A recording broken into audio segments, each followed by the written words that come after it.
Oh, yeah, everybody. We are on. We are live once again. We get this video popping. Yes, sir. Yes, sir. All right, everybody. Hey, that's me. That's what it is. What's up, everybody, again, man? It's time, Look at that. Here we go. Here we go, y'all. No further ado. Let's get into it.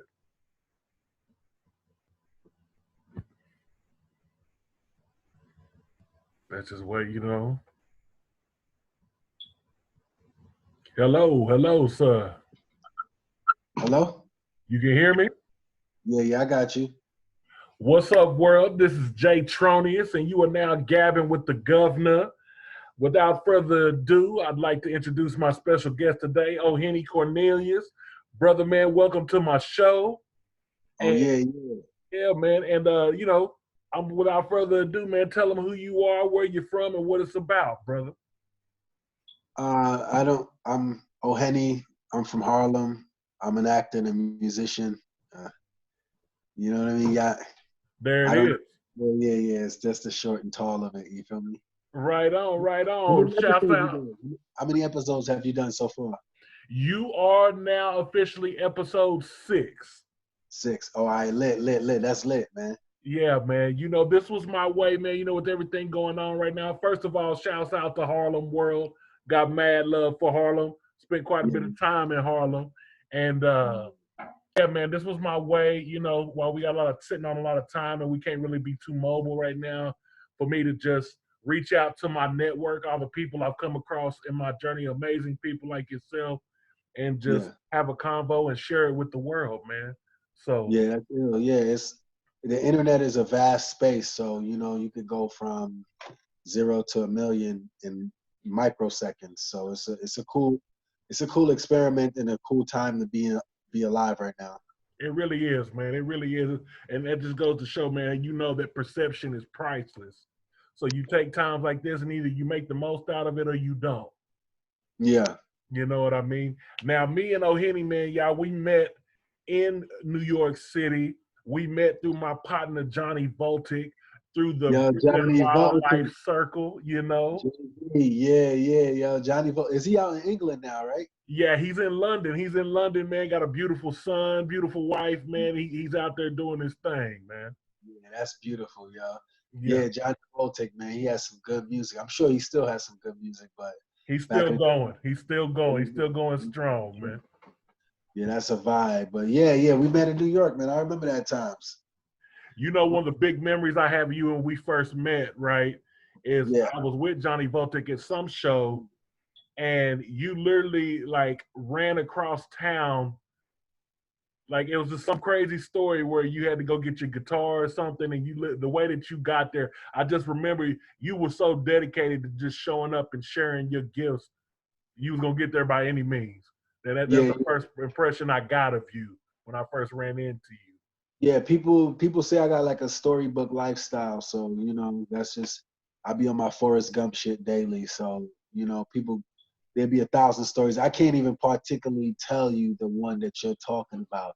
That's how many stories people have of me, like what I mean, of scenarios where it's wild. So like I remember the time in which you were here in New York though, and that was a very creative time. And I had released Flight Risk, and we were doing the Flight Risk party around that time. I think that was 2016, like 4 years ago, maybe. Maybe. I actually remember you had me do a little commercial for that, and it was rarely snowing in Texas when I went Yeah, outside and did my video with it literally snowing in my backyard. yeah, yeah. That's how I was doing like my independent uh, internet. That's how my imagination of the internet is, like with Charlotte's Web. So I'm Charlotte, and I'm at the center of the web, and I'm spinning it. And the people who I'm connected to, yeah, they are a part of my web, but like not in a weird way. I do the work that it takes to have them a part of that web. I'm not like just throwing it together. I'm nurturing our relationship so that I can ask of something like that of someone like you of your caliber. So I appreciate I appreciate that. And a part of my vibe be just like people I meet, like it's real time action, it's real time music. So the people I meet, I want to see like if I have a connection with them, where they be like, yo, use their words and their mouth and their image to really back what I'm doing in terms of when I'm doing it, you know, because timing matters too. Yeah, it is. Timing matters, and universal alignment is real. Because, brother, one thing I realized when we crossed paths and got to know each other more, we share the same birthday. Yeah, June 28th. June 28th is the date. We got quite a few songs out there that have that song that date in there. If you didn't know that or not, Oh and yeah. I know there's That's a cool. Roots song. There's a song with the Roots that has that date on there, and there's another Okay. song from Scarface from the Ghetto Boys in Houston. Oh, I thought you meant your personal songs because I put it in my personal songs a couple of times. I haven't done that yet. No, man, I'm talking about songs that before we even started our musical journeys, they was already in the songs before we even got Oh, here. really? Yeah, That's amazing because I was talking about how like my birthday time is the only time really there's no celebrations. You yeah. know, there's no like there's never been a celebration. There's no like, you know, there's no Easter, there's no Valentine's, there's like, you know, we don't have anything during that time. So I've always wanted to have like my birthday be like a special time. So that's why I always treat it like that. Hey man, I celebrate way more than I probably should. I don't even know if that's a thing, but I go for a week plus straight when that time comes around, man. Oh wow, yeah, I'm sort of on the opposite. When I'm before my birthday, because it's 28 days up to it. I try to abstain from sex, alcohol, and drugs. You know what I mean? That's And then just on the 28th day, get in as much debauchery as possible. that's a celebration, bro. So that ain't opposite. That's Yeah, cranking down and going all the way up. That's what yeah, for sure. Hey man. Yeah, So tell us, brother, let's talk about you more. Let's go to the music side because that was our bridge. That was the first thing that bridged us was the music. Um, yeah. tell people about your relationship with music. Where did it start? Where is it? Where is it going? Well, I think my relationship with music started like I first fell in love with rap music. Uh, Special Eds, I Got It Made. My brother played that joint. And I was like, yo, what is this? Because I only heard like the music of my parents and shit up until that point.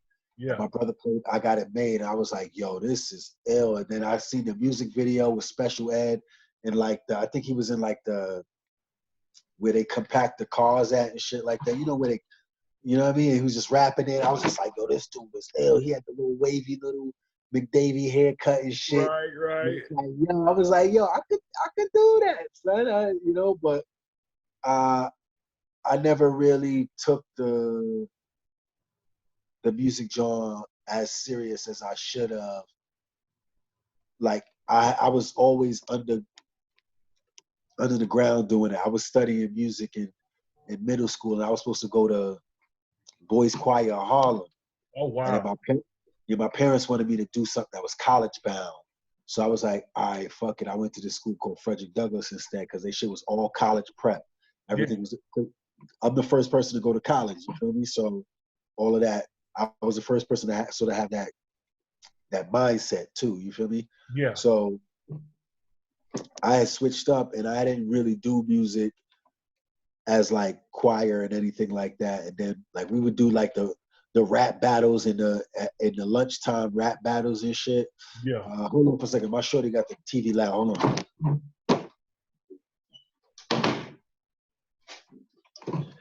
You know what I mean? I got a roast battle in like 10, 15 minutes too. So I got to go roast somebody on the internet. Cool. No, I think yeah. Um, so I was doing music like sort of like on a hush hush, and then I got to college, and I had a major in acting, and then I had a minor in writing, and I just made my writing a double major, and then I decided to take music as like my alternative, sort of like. So I built a hip hop collective at this old, predominantly white school. I had built a hip hop collective. I went out to England. I studied acting on the Globe stage, but then I had an internship at a a music studio where I was like helping engineer tracks for like the Spice Girls and Soul Solid crew and Nice. couple of like the younger singing people. I met Asher D out there. Uh, he's sort of big at Top Boy. He has a show called Top Boy now. So Yeah. Asher D with the Soul Solid crew. So I was out there around that time. He had just got out of jail. Miss Dynamite was popping. Uh, she had this song, Miss Dynamite. Tee-hee.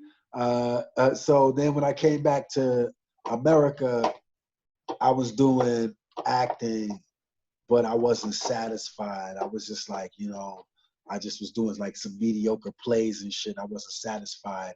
And I was always wanting to do music. And I was like, yo, I'm gonna put out an album. I'm gonna just put out a little mixtape album. So I was doing this play called Plot Notes and Collard Greens, and I put out my mixtape album. And after the play, I would go outside and sell my CDs to people that liked me during the play. You know what I mean? Clever. So Cross promotion. make a little $100 extra, $100 extra, $150 when it works. You know what I mean? It wasn't my idea. I got the idea from a dude named B-Rod who was doing that already in the play, and I was like, hold on, we could do this shit. You know what I mean? Because music was always my passion, but it was never my hustle. And that's really where the like success comes in. Not so much in the passion, but the hustle, who you connect with, like your want for making your fan base bigger and shit. So over time, I saw how convoluted New York scene was, and how like a lot of the rap scene was all bought by this larger industry that wants you to make this certain type of music. And I just wasn't into it. I wanted to make wordy hip hop. I wanted to control my music. I wanted to control my image. I didn't really care about like working with big corporations. I didn't really care about any of that stuff. I was just like, I would be happy if like I talked to one person and they exchanged for me money for my CD. That would make me happier.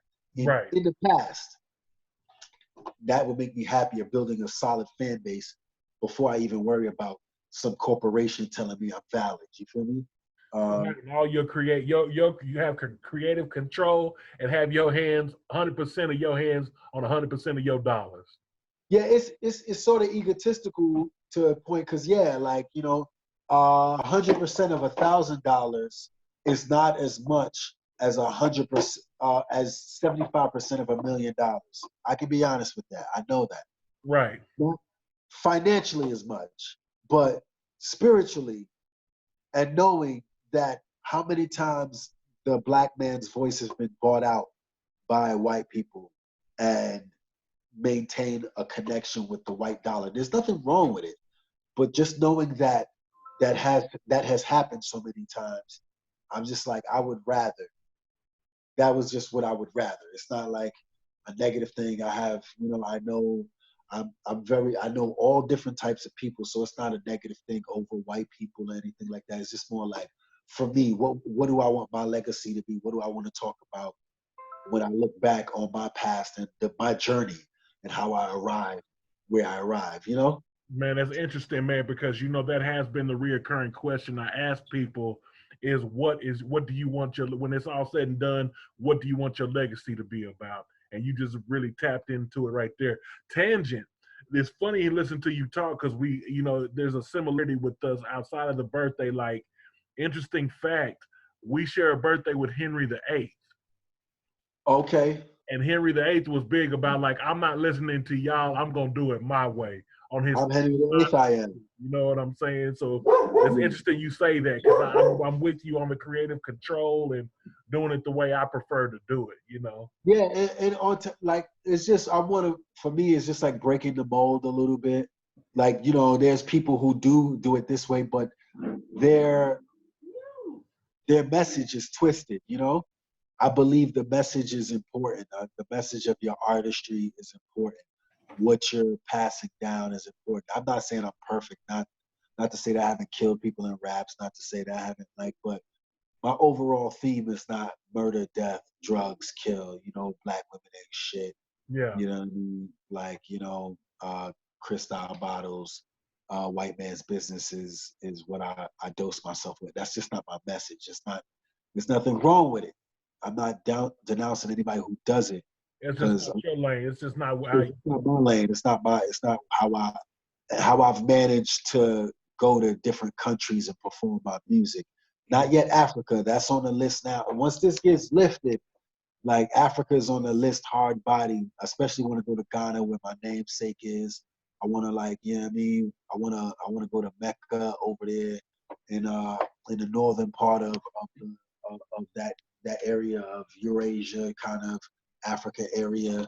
I want to check out New Zealand and just go to these places and rap. Like I booked shows, the places I've been so far, Romania, Southeast Asia, London, like it all came through my reconnaissance, Canada, yeah. um, all around Americas, you know, that all came through my work ethic. And I just know with more focus and yeah, eventually when someone who does have a larger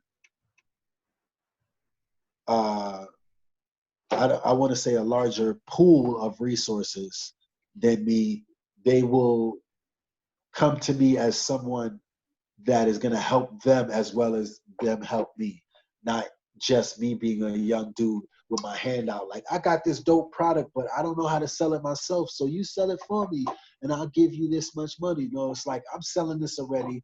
I'm surviving. You want a piece of this. You want in on this. And if that never happens, Shabbat Shalom, you know what I mean? Like it's That's what just, it but is. I feel comfortable with the path and the journey in which I'm taking with music. And ultimately, man, that's what it's about is you being content with your process and how you go about doing things, man. And that's very powerful.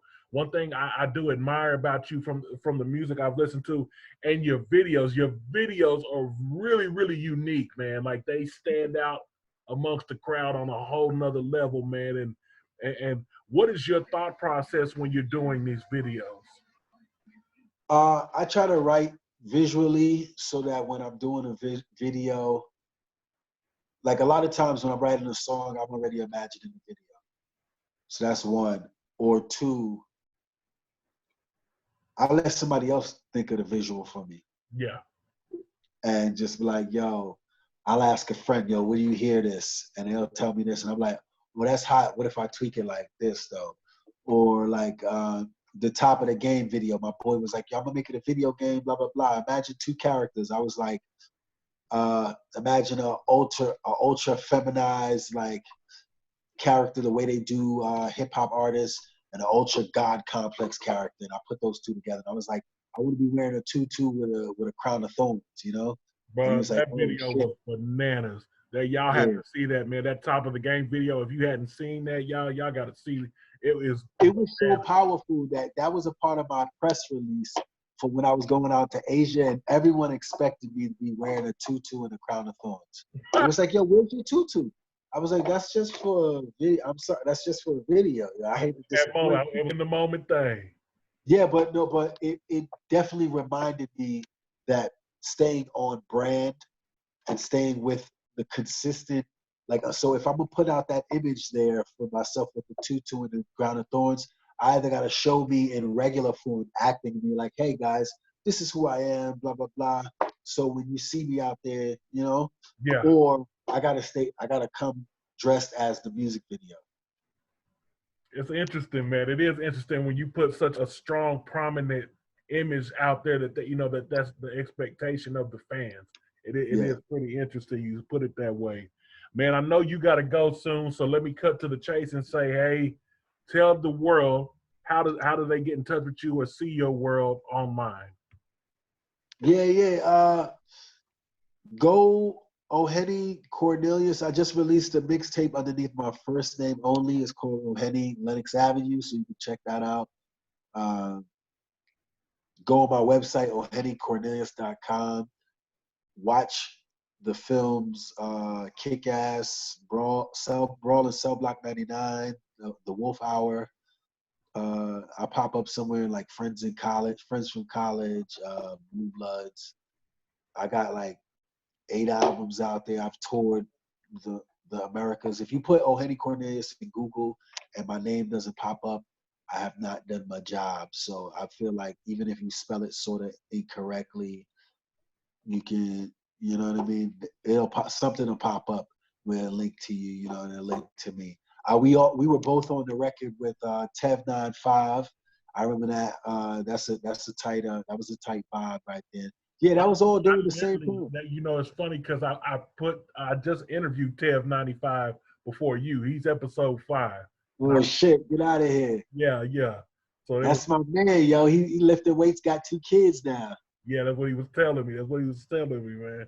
So yeah. I really respect what he's doing. I hope next, because he did a comic book. I hope next he do the movie of the comic book, so that way I could get killed in one of them shits, yo. I know he gonna need some, because it's a female assassin shit. So I know he gonna need some bad dudes to get killed and shit. You know what I mean? Yeah, it'd be popping. Like I just want, hold on. I don't know. This might be backwards. Is this backwards? No, it's not. Lennox Ave. Oh, you can see that Lennox Ave. Yeah. That's the cover art from my John right there. So yeah, I mean, that's my son right there. I wanted to go back to my youth on the record. So, you know, we can't do it through ourselves. We gotta do it through our kids. Yeah. So I put my son on the record. Plus, I like to give my son work to do, so he know what it is. He got a coronavirus song and shit like that. It ain't go viral yet, but you know what I mean? Like, he's doing it. He's going through the process, which makes a pop proud, man. Yeah. That's all it is. That's all you can do. Go through the process, B.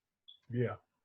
But let me go cut some niggas ass over there on Instagram right now. Dog, I appreciate you coming on my show, man. Infinite blessings, brother. This is Jay Tronius. You Gabbin with the Guvna. This was Ohene Cornelius representing Harlem. Love and light, brother. And to the rest of y'all, peace and be good. Word.